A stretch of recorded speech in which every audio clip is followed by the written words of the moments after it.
काँग्रेस पक्षाने सुमारे 1.25 वर्षानंतर जिल्हाध्यक्षपदाची नेमणूक केली आहे। जिल्हाध्यक्षपदाच्या खुर्चीवर अखेर सातलिंग षटगार यांना बसण्याची संधी मिळाली। षटगार जिल्हाध्यक्ष झाल्याने काँग्रेस भवनात सध्या तरी गर्दी असल्याचं पाहायला मिळतंय।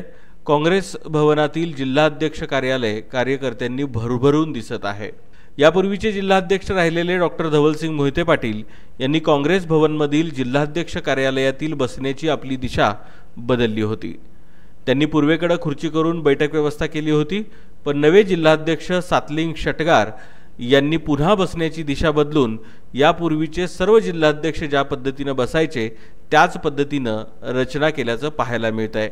आपल्या खुर्चीच्या पाठीमागे सुशीलकुमार शिंदे यांचा फोटो त्यांनी आहे तसा ठेवला आहे। त्यातच साहेबच माझ्या पाठीशी असावेत असं काँग्रेस जिल्हाध्यक्षांना वाटतं, त्यामुळेच त्यांनी ही खुर्ची बदलली आहे।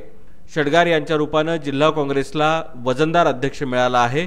येणाऱ्या जिल्हा परिषद आणि पंचायत समितीच्या निवडणुकीत ते ग्रामीण भागात कितपत प्रभावी ठरणार हा येणारा काळ ठरवेल।